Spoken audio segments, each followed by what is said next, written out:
What could have been. As a fan of Akira Toriyama, I'd be remiss if I didn't talk about how much of a fan I was of the Tobal series. Not that I was the best at the game, but it was a fighting game that looked and played so different from other 3D fighters at the time. But what if the series didn't end? What if instead of Air Gates, we got Tobal 3 instead?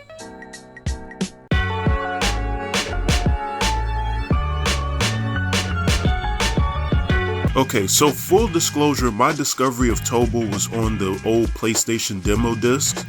I learned that it was designed by the guy who made the cartoon that I watched before school in the mornings when I was growing up. I almost wonder whatever happened to that show. But anyways, I just had to play this game and see what it was all about when I watched the demo of it. Visually, it was one of a kind as far as 3D fighters were concerned. It looked like Dragon Ball and Virtua Fighter had some strange love child. However, with the benefit of hindsight, I can see why this game only had a cult following and didn't have tremendous success, even in Japan. Air Gates, and I'm probably butchering that name, I don't care, but it's viewed as the spiritual successor to Tobal, and I see why that departure came. Tobal definitely had its flaws, and the problem is that its flaws were almost intentionally built in. However, let's play a game of what if and see what Tobal could have been if it was made by SquareSoft for a third time instead of Air Gates, and trying to focus on making Tobal into a franchise that could actually sell.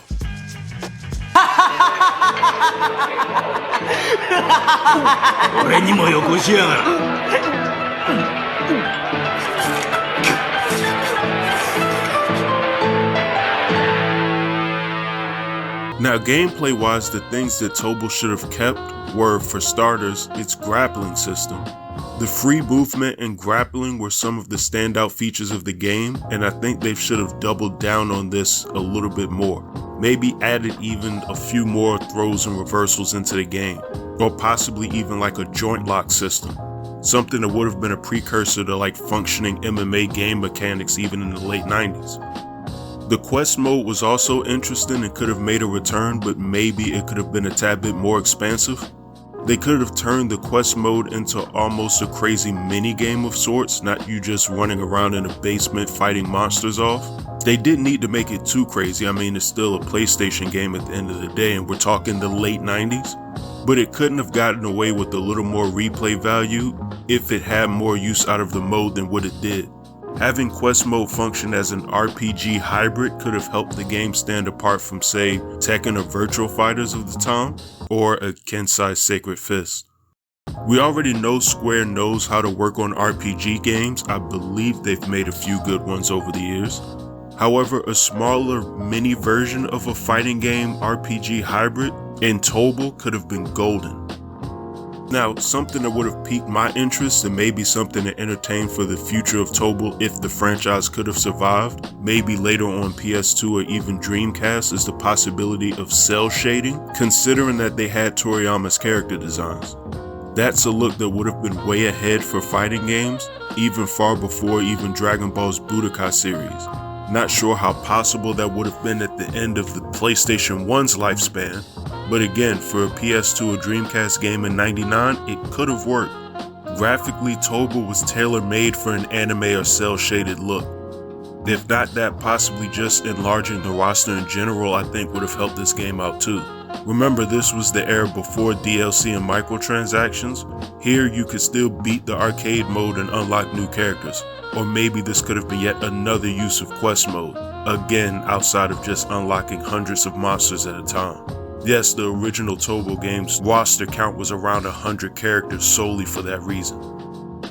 Now, a wild idea looking at Air Gates, again I think I'm killing that name, but looking at it as a reference, having either some multi-platform stages or a few stages with absolutely no ring outs would have been interesting as well.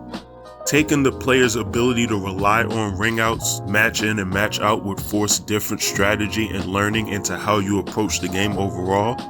Again, these multi-platform stages was a thing in Air Gates, so it wouldn't have been impossible for Tobal 3 or Tobal 4. Just an interesting concept to throw a monkey wrench in the typical gameplay mechanics. Though I'll get to why that may have been impossible later on in this video for different reasons. Another idea brought to me from Tobal's style of gameplay and combat system is a tournament mode with actual limb damage mechanics. Introducing limb damage in general might have been cool, but doing that as you progress through a tournament mode would have been very interesting. Considering fans of Dragon Ball may have been attracted to this game, a tournament concept like this wouldn't have been too far out of the question, and fans of the Tenkaichi Budokai tournaments of the Dragon Ball series would have loved something like this. And it's something small that I felt like could have had a lot of replay value. Imagine trying to scrap and scramble to win a tournament with leg damage. The biggest thing that would have to be included in a new Tobal game if the series was actually going to continue for a third installment, and I think this would significantly change the series as a whole, is making it fast-paced, if not a little bit faster than Erugate's or the two previous games by proxy. This may be the biggest reason why Tobal outright didn't sell. If you don't believe me, I've been playing Tobal gameplay in the background of this video the entire time. Would you believe me if I told you that the gameplay you're watching in the background is running at 30 frames per second?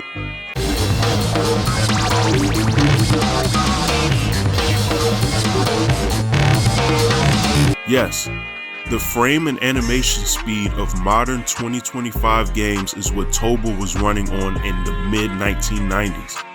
This game was way too slow and methodical for fans of a Tekken or even a Dead or Alive, which would just be starting to appear around this time.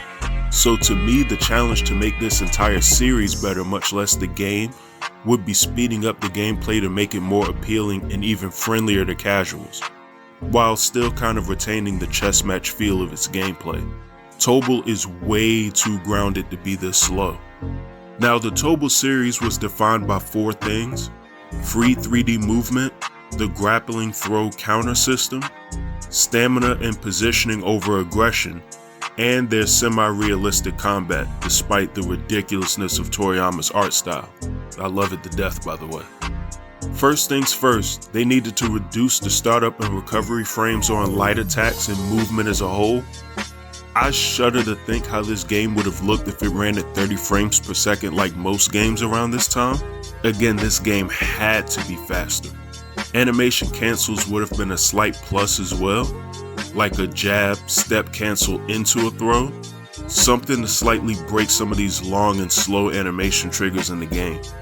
Second, some type of dash or pressure attacks, maybe momentum throws or some type of running sidestep, which for this game would have been crazy. Also note, some characters do crazy stuff like throw Kamehameha, so adding something like that in would have been a huge plus. If you're gonna keep the game grounded, let's add some unique properties to help it out some. Now, I brought up platform stages earlier, so maybe that wouldn't be the best idea here, but then again, if it would have caused a little bit of extra chaos into this series and its gameplay, I say hell, go for it. It's what this game needed. The idea of a major run or a dash or some type of like momentum throw or sidestep on a platform is kind of crazy, even if I don't understand how they would have went about the physics of that. Also, tweaking the chain grappling to make the inputs quicker.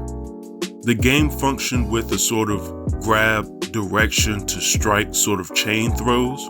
Maybe change that to something like a grab and simultaneous direction modifier. I feel like I'm getting way more technical than I normally would for something like this, but Tobal needed it. A grab with a simultaneous direction modifier would have felt more like a wrestling game, sort of just doing like a grapple and a move in like a Aki WCW or WWF game in the 90s.